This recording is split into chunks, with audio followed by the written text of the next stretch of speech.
열왕기하 19장은 히스기야의 그 위대한 기도입니다. 기도 중에 아마 제일 능력 있는 기도라고 저는 생각이 됩니다. 예수님도 기도하셨지만은 주기도문을 가르쳐 주셨죠. 근데 이 기도는 한 성도의 기도가 망한 나라를 완전히 뒤집어 엎어버렸습니다. 참 한 성도의 기도가 이렇게 위대한가 하는 것은 히스기야의 기도를 보면 알 수가 있습니다. 오늘은 히스기야의 기도의 세 번째인데요. 히스기야가 하나님께 나가서 막 질문합니다. 계속 그 의문을 가지고 아수르 왕 사네립이 했던 그 모든 모독들에 대해서 펼쳐놓고 하나님 이 상황을 어떻게 해야 되겠습니까? 거기에 대한 하나님의 대답입니다. 하나님은 말씀으로 대답을 하십니다. 대답만 하시지 않고 행동을 하셔서 구원을 주십니다. 여러분들께서는 하나님의 말씀으로 응답을 받는 게 훨씬 더 중요합니다. 말씀으로 응답하면은 이미 하나님께서 움직이고 있는 거예요. 그래서 우리가 기도하고 나서 계속 말씀을 들어야 되고 말씀의 응답을 계속 주셔야 되는 것은 하나님께서 먼저 말씀으로 응답을 하시기 때문에 그렇다는 것입니다. 하나님께서는 히스기야에게 뭐라고 말했습니까? 간단하게 큰 것만 얘기하면 됩니다. 이미 나는 아수르에 대한 심판 계획을 가지고 있다는 겁니다. 아수르를 어떻게 하면 좋겠어요? 그러니까 걱정 마라. 옛날 전에 내가 심판 계획 다 가지고 있다는 거예요. 그러면서 아수르를 심판해야 될 이유를 기소 형식으로 재판에 붙이는 형식으로 설명을 구체적으로 합니다. 하나님께서 심판을 하실 때도 막 하시지 않고 근거를 가지고 하신다는 것입니다. 그 근거가 세 가지입니다. 하나님의 절대성에 대한 도전을 한 것이고, 하나님께서 아수르를 키워주고 심판의 도구로 썼는데 하나님께서 주신 범위가 있는데 그 범위를 벗어나서 힘을 남용을 한 것입니다. 또 세 번째는 뭐냐니까 하나님의 백성들에 대해서 적당하게 딱 정해놔서 세대만 때리라 이렇게 하는데 왜 30대를 때리냐는 거예요. 무자비한 핍박에 대해서 하나님께서 자시하지 않겠다는 것입니다. 이것을 누구에게 이야기하느냐? 아수르에게 이야기하잖아요. 아수르는 안 듣습니다. 하나님 백성들에게 이야기를 하는 겁니다. 이 구체적인 하나님의 말씀을 들었을 때 하나님 백성들은 굉장히 위로가 돼요. 하나님께서는 우리의 고통과 기도에 귀를 막고 계시는 분이 아니셨구나 하는 것을 알게 됩니다. 그리고 하나님께서는 악인을 심판하실 때 충분히 기회를 주었다는 것입니다. 요나 선지자를 통해서 아수르를 찾아갔잖아요. 이사야 선지자를 통해서 얼마나 많은 경고의 말씀을 주었습니까? 미가 선지자를 통해서 아수르를 얼마나 경고를 했습니까? 멸망전과 충만하다는 것입니다. 그래서 하나님께서 세상을 심판할 때도 갑자기 심판하시는 것이 아니고 얼마든지 주의만 하면 충분히 메시지를 들을 수 있는 기회가 있었다는 것입니다. 본인이 그걸 거부한 것입니다. 딱 세 가지 말씀합니다. 첫 번째는 하나님께서는 아수르의 교만에 대해서 구체적으로 기소를 하고 있습니다. 21절 여호와께서 아수르 왕에게 대하여 말씀하시기를 처녀딸 시온이 너를 멸시하며 너를 비웃었으며 딸 예루살렘이 너를 향하여 머리를 흔들었느니라. 여기 보면 처녀가 나옵니다. 딸이 나옵니다. 여성 명사입니다. 아무래도 연약성, 순수함, 의존성 이것이 이제 강조가 되고 있습니다. 순결하지만은 연약하고 의존할 수밖에 없는 존재. 이것이 하나님의 백성들의 정체성입니다. 그렇지만은 신앙의 정조를 지키는 것입니다. 약하고 부족하지만은 하나님께 의존되어 있습니다. 그런데 세상과 악한 자들은 하나님의 이 정체성을 악용을 합니다.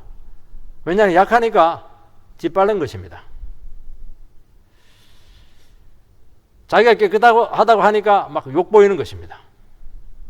굴복을 시키는 것입니다. 그러면 하나님 백성들은 욕봐야 돼요. 발표해야 됩니다. 욕 먹습니다.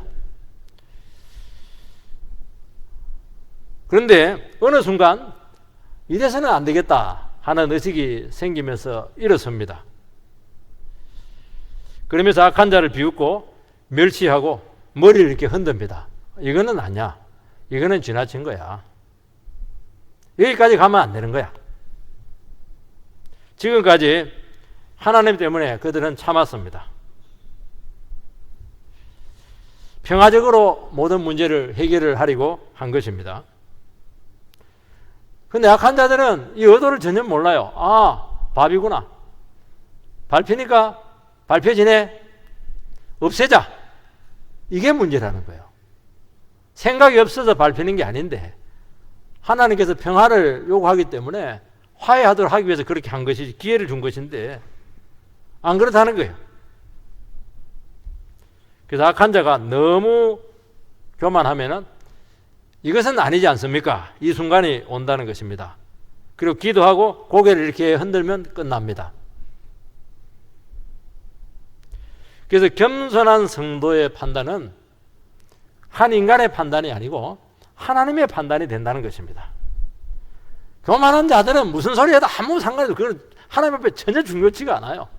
그러면 지 마음대로 이야기하는 것이니까 참고 하나님 바라보고 온갖 핍박 다 당하고 저주받고 이렇게 했는데 하나님 이것은 아니지 않습니까? 그거는 굉장히 중요한 너무너무 비중이 있다는 것입니다. 그 말은 나의 말이라는 거예요. 왜냐하면 하나님께서는 믿음 때문에 핍박받고 말씀 때문에 고통받는 그 귀한 성도와 하나가 되는 것입니다. 우리가 고통당하고 고난당하고 그런 가운데서도 믿음으로 몸부림치는 것은 뭐냐? 하나님하고 우리가 하나가 되는 거예요. 자식들이 고통당할 때 엄마는 그 고통에 동참하잖아요. 그러면 그 자녀하고 엄마가 하나가 되는 거예요. 자녀의 고통은 엄마의 아픔이에요. 자녀의 신음소리는 엄마의 신음소리예요. 똑같아지는 겁니다. 그 자녀의 말은 바로 엄마의 말이 되는 겁니다. 그러면 이미 승리가 시작이 된다는 것입니다. 22절 말씀을 읽어보면 내가 누구를 꾸짖었으며 비방하였느냐? 누구를 향하여 소리를 높였으며 눈을 높이 떴느냐? 이스라엘의 거룩한 자에게 그리하였도다. 하나님께서 문제를 잡는 것은 아수르의 교만입니다. 하나님께서는 아수르를 강한 나라를 만들어서 일시적으로 주위에 있는 많은 이방 나라를 심판하는 도구로 세웠다는 것입니다. 그리고 자기 백성, 교만한 자기 백성들을 징계하는 징계의 채찍으로 그들을 쓰셨습니다. 그걸 또 아수르에게 이야기를 했습니다. 그러니까 아수르가 이게 커진 것은, 다른 나라를 정복할 수 있었던 것은 하나님이 한 것입니다. 그런데 아수르는 자기들이 했다는 것입니다. 하나님께서 아수르에 대해서 여러 번 경고를 했습니다. 이것은 지나치다는 것이죠. 그리고 너를 세운 것은 징계의 채찍이니까, 심판의 도구니까 범위 안에서 해라고 말씀을 한 것입니다. 여러 번 경고를 했기 때문에 하나님께서 안 되겠다, 이미 판단을 내리고 실행을 하실 때는 다시는 변호의 기회를 주지 않는다는 것입니다. 여러분, 교만이라고 하는 것은 근거가 없어요. 사람들은 막 잘났다고 그러고 자기를 높이고 이렇게 하는데 냉정하게 따지고 놓고 보면은 교만할 이유가 전혀 없거든요. 하나님께서 누군가에게 권력을 주어서 질서를 유지해야 나라가 되지 않겠습니까? 누군가에는 부를 줘야 돼요. 누군가에는 머리를 줘야 되고 재능을 줘야 되는 것입니다. 그래야 이 세상을 지탱하지 않겠습니까? 다 봐보면 어떻게 이 세상이 돌아갈 수가 있겠습니까? 그런데 마치 내 자신이 신이 된 것처럼 자기를 주장을 해요. 내 능력이라는 겁니다. 그리고 그것을 통해서 하나님을 대리하지 않고 악의 도구로 쓰게 될 때 그것은 하나님을 도전한 것입니다. 교만이라고 하는 것은 하나님이 한 것을 자신이 했다고 착각하는 것이 교만입니다. 하나님이 키웠는데 내가 컸다는 거예요. 목회자도 이 오류에 잘 빠집니다. 내가 막 피땀을 흘려서 이 교회를 일구었고 내가 이 교회를 키웠다는 겁니다. 그러면서 망하는 겁니다. 교회도 망하는 것입니다. 뭐가 자기가 키워요? 하나님께 기회를 주었고 하나님이 키우셨죠. 열심히 하긴 했어요. 인정합니다. 헌신했어요. 그렇지만은 시험 안 들게 하고 교회를 교회되게 하고 사람을 불러 모으고 결정적인 부분은 하나님께서 한 것입니다. 써준 것만 해도 감사하죠. 바울 사도가 늘 이야기했잖아요. 나는 무익한 종이라고. 그 말이 무슨 뜻이냐 하면은 바울처럼 열심히 헌신한 종이 어디에 있습니까? 내가 다 했습니다. 아니라는 거예요. 나는 무익했다는 거예요. 하나님이 하시는 일에 방해만 안 돼도 다행이었다는 겁니다. 내 공로 하나도 없다는 거예요. 하나님께서 이 귀한 사명에 나를 동참시켜 준 것만 해도 너무 감사하다는 것입니다. 이게 정상적인 반응이에요. 그러니까 교만하지 않는 것이죠. 내가 저 사람 다 키웠어. 뭐가 그 사람이 자기 키워요? 하나님 키웠지. 그 자기만 키웠어요? 그 사람 한 사람이 키워지기 위해서 얼마나 많은 사람들이 동원이 됐는데요. 근거가 없다는 거예요. 그러니까 교만하는 건 근거가 없는 거예요. 20절 말씀을 읽어보면요, 아모스의 아들 이사야가 히스기야에게 보내 이르되 이스라엘의 하나님 여호와의 말씀이 내가 아수르 왕 사네립 때문에 내게 기도하는 것을 내가 들었다. 하나님께서 히스기야의 기도를 들으셨다고 말씀하고 있습니다.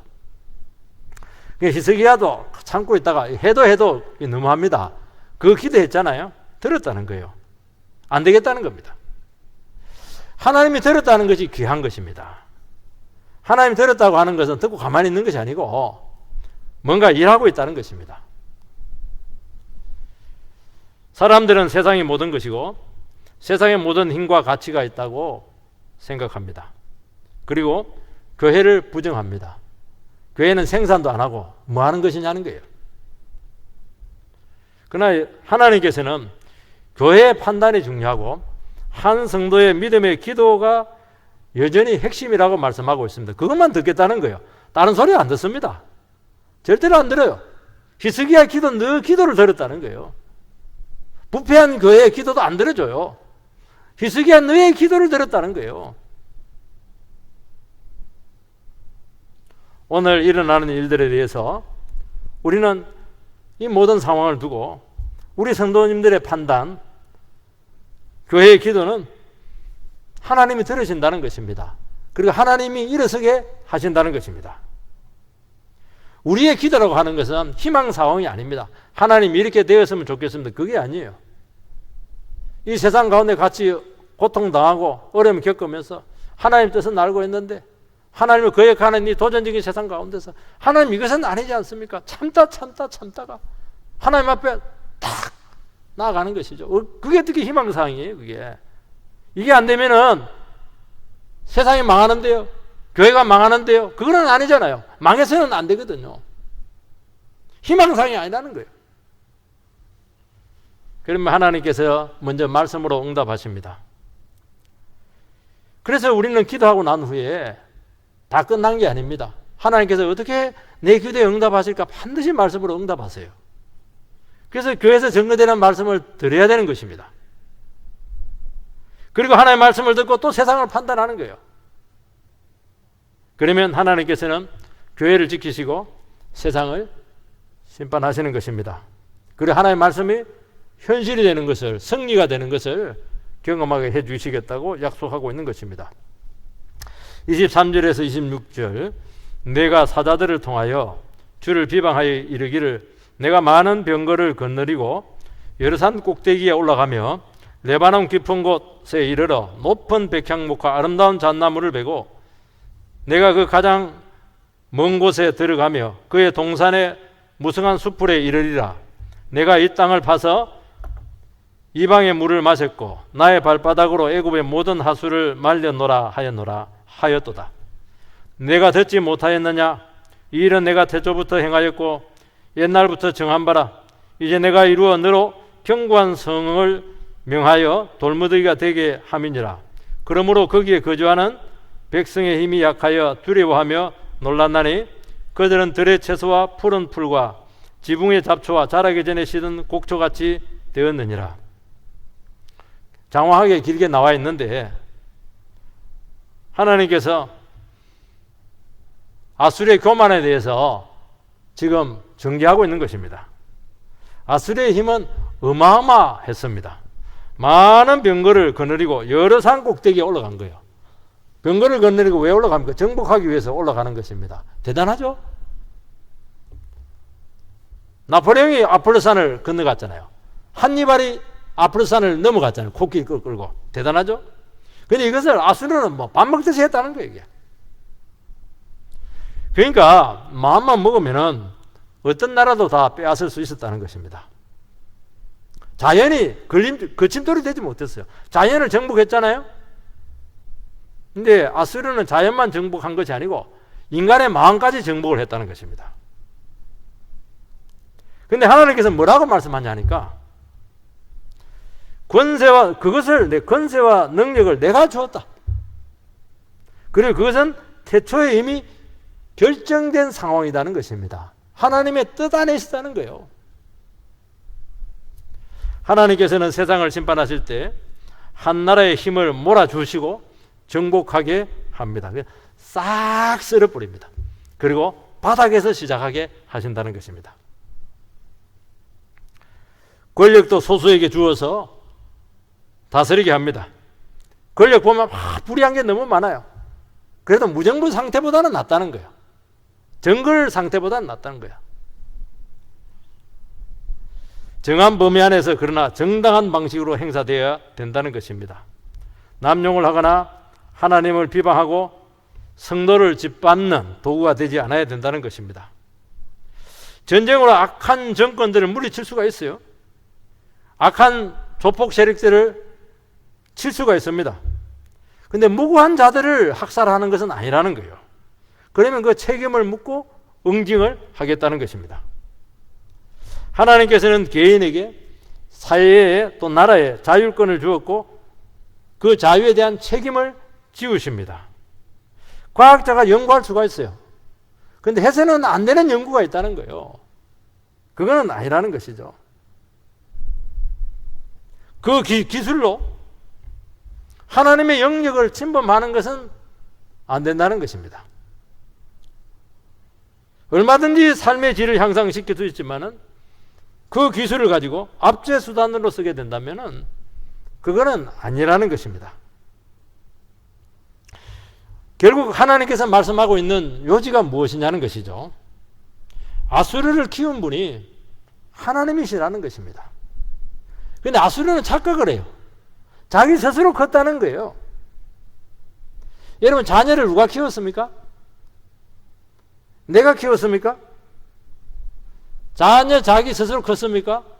우리나라 말에도 있잖아요. 지가 잘 되면 지가 잘해서 그렇고 지가 못 되면 부모가 잘못 만나서 그렇다고. 하나님이 키웠습니까? 부모가 키웠으면 부모가 주장할 것입니다. 자기 스스로 컸으면 자기가 자기 인생을 주장할 것입니다. 하나님이 키웠으면 하나님께서 주장할 것입니다. 결국에는 뭐냐? 하나님께서 키운 것이 아니면은 그 힘과 권세로 무슨 짓을 할지 모른다는 것입니다. 오늘 그 얘기하는 거예요. 자기가 큰 것도 아니에요. 뭘 자기가 커요? 얼마나 부모님의 수고와 땀이 있는데요. 부모가 키웠습니까? 부모가 키운 거 아닙니다. 부모가 해준 건 뭡니까? 똥 싸면 그래주고 뭐 울면 뭐 그냥 젖꼭지 물려주고 그거 한 거잖아요. 누가 키웠어요? 하나님이 키웠잖아요. 사람들 착각한다니까요. 시편 2편 9절 말씀을 좀 띄워주시기 바랍니다. 시편 2편을 같이 읽겠습니다. 시작.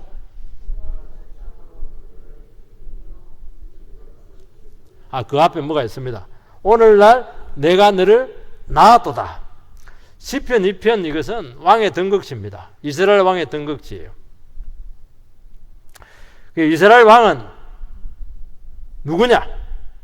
이스라엘 왕은 부모가 낳은 사람이 아니고 하나님이 낳은 사람을 왕으로 세운다는 것입니다. 하나님께서 어떻게 낳습니까? 말씀과 성령과 고난으로 다윗처럼 부모를 떠나게 해서 광야에서 말씀과 성령으로 고난 속에서 달구어서 연단해서 그래서 새 사람 만들어서 때가 되어서 세웠다는 것입니다. 그 이스라엘은 혈통으로 아니면 자기 자신의 어떤 카리스마나 능력으로 왕이 되지 못해요. 힘으로 왕이 될 수가 없어요. 하나님께서 왕을 만들어서 하나님이 세웠다는 것입니다. 그게 뭐냐니까 시편 2편의 왕의 등극시의 주제입니다. 하나님께서 세운 왕을 발에 무릎 꿇지 않으면 철장으로 치겠다는 거예요. 왜냐하면 그것은 하나님을 대리하기 때문이라는 것입니다. 그러면 그 왕은 어떻게 해야 됩니까? 답이 나오잖아요. 하나님 뜻대로 백성을 다스려야 된다는 것입니다. 이 고백이 안 되면은 이방 왕처럼 독재자의 길을 걸어가게 되고 스스로 심판을 자초하게 된다는 것입니다. 여러분, 우리의 자녀들은 하나님이 낳아야 되는 것입니다. 하나님께서 낳기 위해서 제일 중요한 것이 무엇입니까? 자녀를 떠나버려야 되는 거예요. 자기가 움켜쥐고 있는 게 아니에요. 책임도 못 지면서 왜 자꾸 움켜쥐고 있습니까? 때가 되면 보내야죠. 자기 수하에서 벗어나게 해야죠. 자녀가 고민하고 방황할 때 우리 한국 엄마들은 너무 사랑이 많아서 봐주지를 못해요. 다 해줍니다. 지켜봐주지를 못합니다. 부모의 기대를 저버리는 것은 당연하죠. 주님 믿고 주님 뜻대로 돌아설 때까지 기다려야 되는 것입니다. 내가 다 책임지겠다. 그게 그 문제라는 거예요. 책임도 못 지면서. 그러니까 불행한 것입니다. 하나님의 말씀이 빚어가시도록 기도하는 것입니다. 그러면 그 자녀는 하나님의 선한 도구로 영원히 귀하게 쓰일 것입니다. 두 번째, 심판은 하나님에 대한 태도에 의해서 결정이 난다는 것입니다. 27절, 28절 내 거처와 내 출입과 내가 내게 향한 분노를 내가 다 아노니 내가 내게 향한 분노와 내 교만한 말이 내 귀에 들렸도다. 그러므로 내가 갈고리를 내 코에 꿰고 재갈을 내 입에 물려 너를 오던 길로 끌어 돌이키리라 하셨나이다. 하나님께서는 심판을 하실 때 하나님에 대한 태도를 보시고 심판하십니다. 하나님께서 주신 자유가 있습니다. 남용을 해요. 무고한 피를 흘립니다. 이것을 하나님에 대한 태도, 반역 행위로 보시고 간주하겠다는 것입니다. 왜냐하면 정말 하나님을 의식했다면 이토록 악하고 파괴적일 수가 없다는 것입니다. 사람들은 왜 이렇게 잔인해요? 왜 이렇게 거짓말을 많이 해요? 왜 이렇게 다른 사람을 등쳐먹어요? 이유는 하나입니다. 하나님을 겁을 안 내서 그렇다는 거예요. 하나님을 조금이라도 인식을 했다면 절대로 그런 태도가 나올 수가 없다는 것입니다. 그걸 보고 판단하겠다는 것입니다. 나치의 온갖 악행은 결국에는 기독교에 대한 반감의 뿌리가 있는 것입니다. 여러분, 나치 문양이 뭐예요? 이렇게 되어 있잖아요.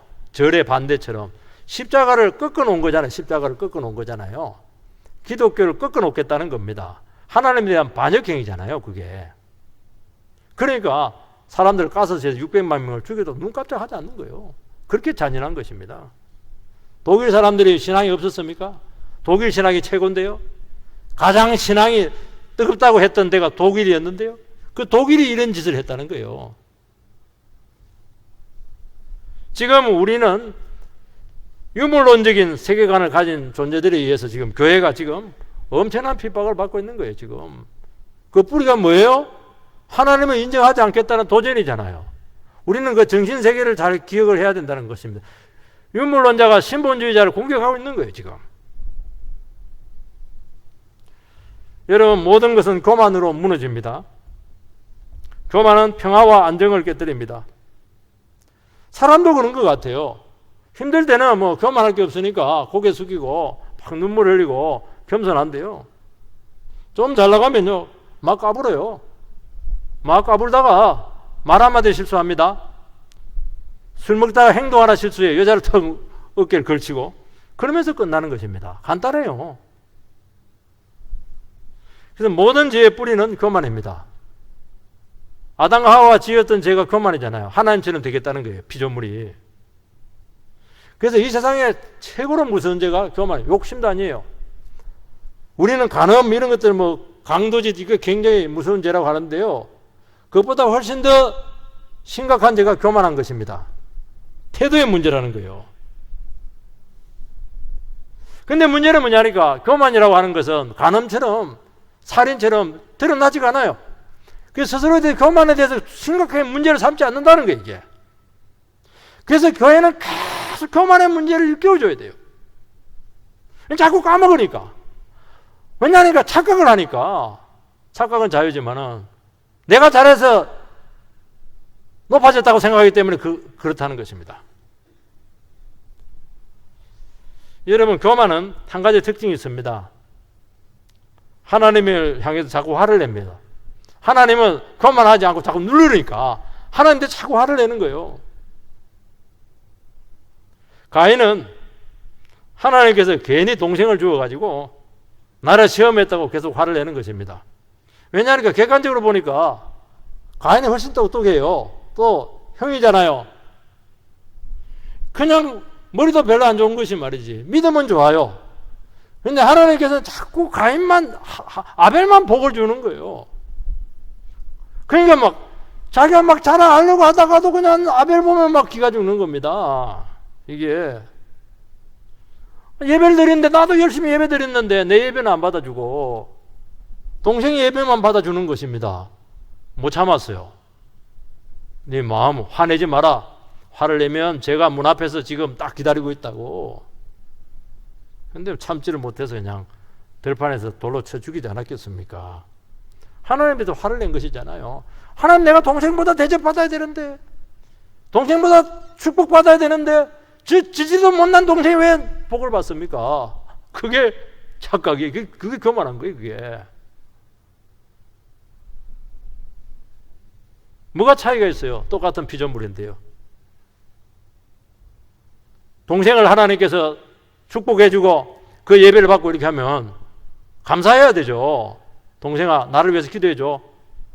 나는 정말 마음이 이렇게 자꾸 높아져가지고 복이 은혜가 안 와. 내 은혜 안 받는 것에 대해서 네가 좀 대신 제사장으로서 기도해줘. 그러면 동생이 기도해주죠.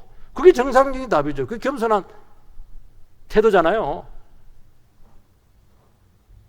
여러분, 우리에게 걸림돌이 되거나 시험이 되는 존재가 있을 때 우리는 특단의 조치를 취해야 되는 것입니다. 하나님, 왜 저 사람 때문에 나를 자꾸 시험해요? 왜 나를 자꾸 걸리게 넘어지고 저 사람 보면 기분만 나쁘고 교회 다닐 마음도 없고 말이지. 그게 문제예요. 그게 가인이에요. 그거 점검해야 돼요.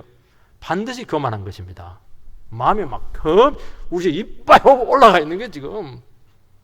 마음을 낮추세요. 교만을 몰아내시기 바랍니다. 교만한 사람들은 스스로를 결정하지 않습니다. 선택권을 포기해요. 인생을 하나님께 드립니다. 많은 희생과 헌신을 하지만은 주장하지 않습니다. 그게 겸손한 것입니다. 하나님보다 더 똑똑하지 않고 정말 모른다고 고백합니다. 모르니까 자꾸 물어보잖아요. 똑똑한 사람은 절대로 안 물어봐요. 왜냐하면 내가 다 아니까. 내가 하나님처럼 똑똑하니까. 절대로 안 물어봐요. 질문 안 해요. 자기가 다 해버리고 책임 안 져버리지. 주님처럼 죽기까지 자기를 내어줍니다. 교만하면 반드시 충돌한다는 거예요. 25절, 내가 듣지 못하였느냐? 아수르는 하나님의 뜻을 들었습니다. 선지자들을 얼마나 많이 상대했습니까? 요나가 죽을 고생하고 가가지고 니느웨성 가가지고 40일 후에 심판받는다고 해서 회개가 일어났잖아요. 그리고 아수르는 이스라엘을 많이 상대했잖아요. 그리고 무엇보다 지금 히스기야에게 듣고 있잖아요. 지금 안 믿는 남편 핑계할 수 없어요. 믿는 아내로부터 얼마나 하나님에 대해서 많이 들었습니까? 그리고 사람들은 기본적으로 하나님에 대한 인식이 있습니다. 그 증거가 뭐예요? 어려움 생기고 위기가 오면은 하나님의 소리가 저절로 입에서 나온다는 것입니다. 그런데도 불구하고 스스로 하나님에 대해서 적대적이 되었다는 것입니다. 그거는 고의적으로 자기 태도를 보였다는 거예요. 태도는 중요하다는 것입니다. 사람들이 왜 마음대로 삽니까? 마음껏 욕망을 추구하고 죄짓고 다른 사람 짓밟고 이렇게 할 수가 있는 것입니까? 하나님이 안 계신다고 생각하기 때문입니다. 하나님이 죽었다고 스스로 결정을 내렸기 때문입니다. 결정을 내렸다고 해서 그 결정이 유효하지가 않다는 거예요. 내 거처와 내 출입과 내가 내게 행한 분노를 내가 다 안다. 내가 내게 행한 분노와 내 교만한 말이 내 귀에 들렸다. 하나님 다 아시잖아요, 지금. 네 속에 무슨 생각하고 있는지, 뒤에서 무슨 소리 했는지 다 알고 있다는 겁니다. 그들은 전 삶으로 하나님을 공격했어요. 하나님이 싫어하는 짓만 골라서 했다는 것입니다. 그거 다 안다는 거예요, 그거. 하나님이 안 계시거나 죽은 것이 아니라는 것입니다. 그 증거가 무엇입니까? 네가 한 대로 갚아주겠다는 거예요. 그게 무섭습니다. 하나님은 우리가 한 대로 갚아주면, 피눈물 흘리면 너도 피눈물 흘리게 해주겠다는 거예요. 아수르는 피정목미를 끌고 갈 때 갈고리로 코를 꿰입니다. 굴비 엮듯이 엮어요. 입에 재갈을 물려서 끌고 갑니다. 짐승보다 못하죠. 너희들이 그렇게 했지? 너가 행한 대로 너를 비참하게 만들어 주겠다는 것입니다. 여러분, 하나님을 인정하지 않고 사는 것이 가장 힘겨운 싸움입니다. 사람을 상대하는 것도 이렇게 힘든데 어떻게 하나님을 상대를 하면서 싸우면서 살아가려고 그렇게 하십니까? 그래갖고 어떻게 인생이 풀리겠어요? 안 되잖아요. 아버지하고 막 상대하면서 살아가는 자녀들이 있어요. 절대로 복 못 받아요. 그렇게 하는 게 아니에요. 인정해야죠. 왜 이런 아버지를 주었습니까? 그 아버지였으면 네가 나왔냐? 이런, 그게 답이잖아요. 인정해야죠. 왜 하나님을 상대하고 싸우냐는 거예요, 지금. 아수르가 하나님을 인정했으면 얼마나 좋아하겠어요. 그 큰 힘을 가지고 하나님 도구로 쓰이는 거예요. 한계 안에서. 징계에 채찍을 하고 다른 나라도 죄 짓는 것도 손 좀 봐주고 그러면 오래오래 유지되죠. 하나님 한계 안에서 탁 쓰이면 새로운 나라 만드는 거 힘들잖아요. 바벨론 다시 세워야 되는데 그러면 힘들잖아요. 아수르를 오래오래 쓸 텐데 가치가 없어지는 바람에 그냥 폐기 처분입니다. 여러분, 하나님의 영역에 도전하는 바람에 망할 싸움을 했다는 것입니다. 여러분, 우리가 주신 범위 안에서 만족하고 살아가야 한다는 것입니다. 북한이요, 굉장히 힘겨운 싸움을 해요. 미국하고 자꾸 싸워요. 맞짱을 뜹니다. 그래서 미국한테 큰 소리 치는 유일한 나라? 북한. 대단하죠. 지풀도 없으면서. 근데 놀라운 사실은 한 그 몇 배로 지금 당하고 있어요, 지금. 희한해요. 핵이 그 뭐라고? 핵 써먹지도 못해요, 그거. 하나님은 아수르의 실체를 속속 드러냅니다. 왜 그렇게 하냐면 우리를 위해서 드러내는 것입니다. 실체가 드러나면 무섭지 않거든요. 악한 자를 상대해 보면은 악한 자의 강점과 약점이 다 드러나요. 극복이 돼요. 악한 자를 통해서 우리가 연단이 됩니다. 하나님의 백성들이 굉장히 순진하거든요. 내 마음 걷거니, 내 마음처럼 착하겠거니, 정직하겠거니. 악한 자들은 정직한 거 하나도 없어요. 계속 당하면서 악이라고 하는 것은 여기까지 갈 수가 있구나, 이렇게까지 교만할 수 있구나 하는 것을 깨닫는 거예요. 그거 지혜잖아요. 다윗은 사울이 너무 두려웠어요. 십몇 년 쫓겨 다니면서 사울을 통해서 하나님 의지 않고 못되게 다스리는 것이 이거구나 하는 것을 체득을 합니다. 그래서 왕이 되고 나서 사울이 한 그 반대로 해요. 반면교사를 삼아가지고. 하나님께서는 사실은 다윗을 사울이라고 하는 조교를 붙여가지고 혹독하게 훈련을 시켰어요. 광야에서. 그리고 때가 딱 되니까 조교는 계급장이 없잖아요. 그래서 조교는 쫓아버리고 이제 인간을 하는 거죠. 사관 장교로 인간을 하는 것입니다. 그러면서 딱 서는 것이죠. 하나님께서는 우리에게 악한 자에게 한번 당하게 하실 때가 있습니다. 죽을 맛이에요. 악의 실체를 한번 겪어보면, 빚쟁이한테 한번 눌려보면, 빚지고 사는 건 안 되는구나. 정말. 한번 허욕 때문에 막 사기꾼에서 쏘가보면은, 완전히 거들나보면, 정말 하나님께 주신 것으로 만족하면서 사는 게 얼마나 복된 것인가. 욕심내지 말자. 다시는 빚 좋은 개살구 같은 사기꾼의 말에 속지 않습니다. 그리고 하나님의 말씀이 얼마나 소중하고 은혜가 얼마나 소중한가 하는 것을 안다는 것입니다. 그래서 우리는 악의 세력을 상대할 때 영혼이 너무 눌릴 것이 아니고 기도하면서 극복하시기 바랍니다. 조거예요. 때가 되면 내가 훈련받아서 딱 하나님의 딱 그 기준에 올라서게 되면요, 흔적도 없이 그들은 심판하고 없애버립니다. 세 번째는 자기 백성에 대한 위로와 회복이 나옵니다. 29절. 또 내게 보일 징조가 이러하니 너희가 금년에는 스스로 자라난 것을 먹고 내년에는 그것에서 난 것을 먹되 제3년에는 심고 거두며 포도원을 심고 그 열매를 먹으리라.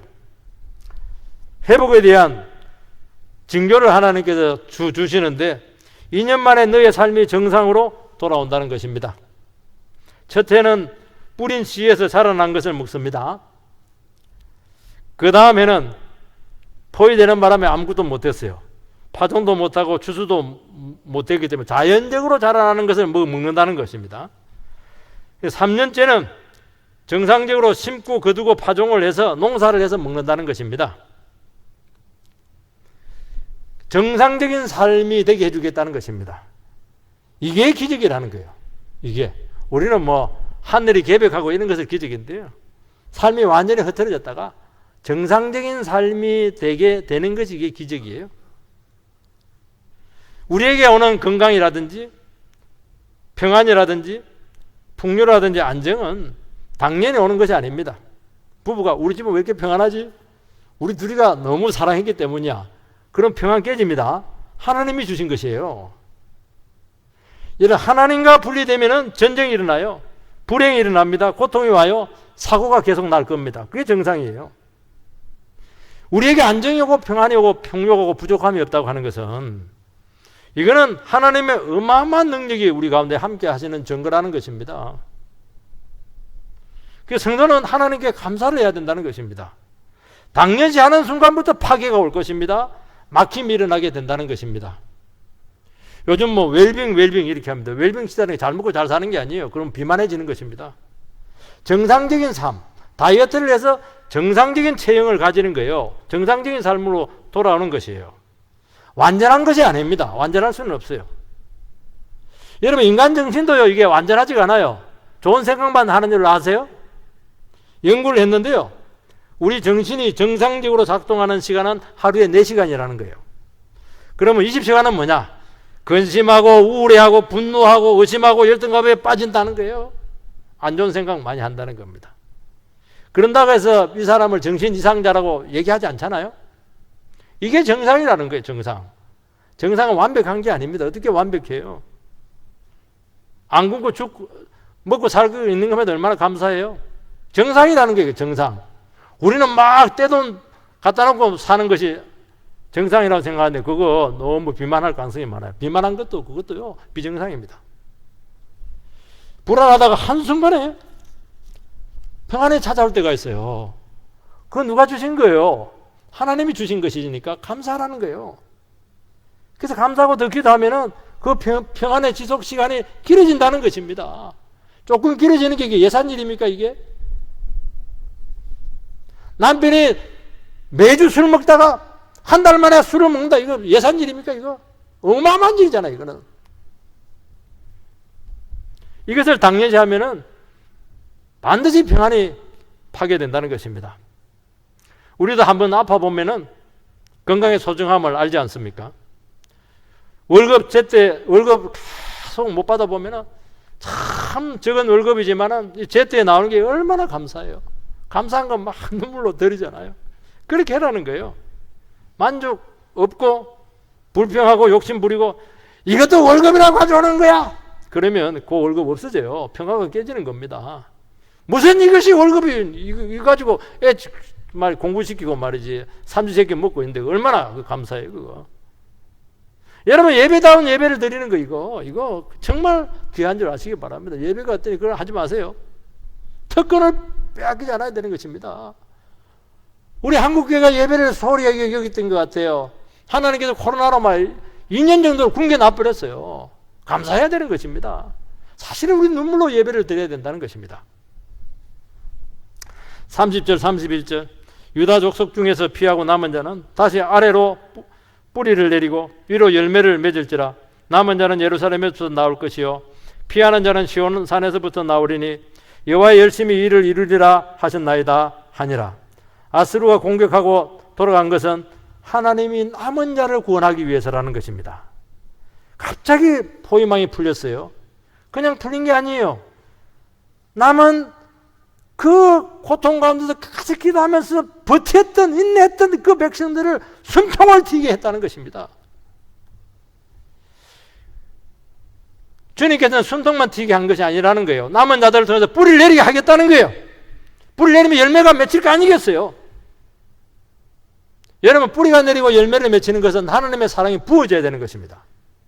에베소서 3장 7절 그냥 띄우지 마세요. 그냥 읽겠습니다. 너희가 사랑 가운데서 뿌리가 내리고 뿌리는 하나님의 말씀 붙들고 은혜와 사랑이 지속적으로 퍼부어질 때 나타나는 것입니다. 하나님의 백성들은 이스라엘 백성들은 그 고통 가운데서 끝까지 주님 부인하지 않고 하나님의 말씀 붙들고 그 고난을 이겨냈던 거예요. 하나님께서 그 고난 가운데서 절망 가운데서 은혜를 퍼부었고 사랑을 퍼부었다는 거예요. 그리고 풀게 하고 너희들 그 자리에 뿌리를 내리게 하겠다는 것입니다. 그러니까 고통과 어려움을 한번 겪고 나면요 하나님의 사랑이 완전히 삼켜가지고 그 사람을 절대로 뽑아낼 수가 없어요. 하나님께 심어놨는데요 열매를 어떻게 안 맺을 수가 있겠어요? 그 얘기하는 거예요 지금. 우리 중에 어딜 가도 뿌리를 못 내리시는 분들이 있어요. 이 교회 가도 뿌리 못 내리고 저 교회 가도 뿌리 못 내리고 이 직장 가도 뿌리를 못 내리고 저 직장 가도 뿌리를 못 내려요. 뿌리가 너무 약해요. 그러니까 열매가 빈약한 것입니다. 그거는 딱 하나밖에 없어요. 하나님의 사랑을 못 받았다는 거예요. 하나님의 사랑을 어떻게 받아야 돼요? 고난과 어려움 가운데서도 하나님 말씀 붙잡고 목숨 걸고 주님을 붙잡는 거예요. 그럼 하나님께서 그 고통 가운데 은혜와 사랑을 퍼부어준다는 거예요. 왜 그런 사랑을 못 받냐는 거예요. 그런 사랑을. 그 사랑은 어디서 나와요? 예루살렘과 시온에서 나온다고 말씀하고 있는 거예요. 지금. 교회는 이런 곳이 사랑이 막 뿜어져 나와야 돼요. 인간적인 사랑을 이야기하는 게 아니에요. 다 우리는 눈물로 살아가고 있고 고통받고 있고 인생의 문제들을 다 가지고 있는 거예요. 여기서 하나님의 말씀을 통해서 눈물을 흘리고 은혜 받고 사랑받고 서로를 신뢰하고 관계가 회복되고 말씀을 순종할 때 견고하게 세워지는 것입니다. 오늘 우리 시간 주님 앞에 이런 사랑 가운데 서게 되기를 소망합니다. 32절 33절은 그냥 읽고 끝내겠습니다. 그러므로 여호와께서 아수르 왕을 가리켜 이르시기를 그가 이성에 이르지 못하며 이리로 화살을 쏘지 못하며 방패를 성을 향하여 세우지 못하며 치리고 토성을 쌓지도 못하고 오던 길로 돌아가고 이성에 이르지 못하리라 하였으니 이는 여호와의 말씀이라. 내가 나와 나의 종 다윗을 위하여 이 성을 보호하여 구원하리라 하였나이다 하였더라. 다 왔는데 예루살렘을 정복을 못해요. 희한해. 다 정복했는데 태산이 막 밀어왔는데 내 앞에 1cm 앞에서 딱 멈추는 거예요. 기적이죠. 믿을 수 없어요. 그때까지 우리는 얼마나 힘겨운 싸움을 합니까? 죽다 살아나죠. 배교할까, 자살할까, 포기할까, 타협할까, 온갖 생각을 다 합니다. 지나놓고 보면은 순간이라는 거예요. 하나님이 우리와 안에 살아있다는 것을 알게 된다는 것입니다. 우리는 막 겨우 구원받았는데 사실 하나님이 너무 수고했다는 것입니다. 겨우 마감전에 등록금 겨우 냈어요. 거의 잘릴 뻔했는데 막판에 막 살아남는데 뭐 그때까지 막 속이 막 다 타버렸어요. 집이 팔려야 새로운 집으로 이사를 가는데 집이 팔릴 듯 하면서 안 되는 거예요. 그날 아침에 그냥 마지막 돈이 그냥 이게 채워지는 겁니다. 하나님께서 빨리 저 사람 길바닥에 나앉으니까 네가 가서 사줘! 이렇게 하니까 그 사람이 와서 샀지. 누가 와서 사줘요? 하나님께 수고 많이 했어요. 다윗과 맺은 언약, 일방적인 사랑 때문에 구원했다는 것입니다. 히스기 네가 믿음이 좋아서 그렇다는 게 아니에요. 내를 위해서 구원했다는 것입니다. 내가 수고한 것 같지만 아닙니다. 하나님께서 수고를 많이 하셨어요. 이런 구원 가운데 서게 되기를 주의 이름으로 축원드립니다.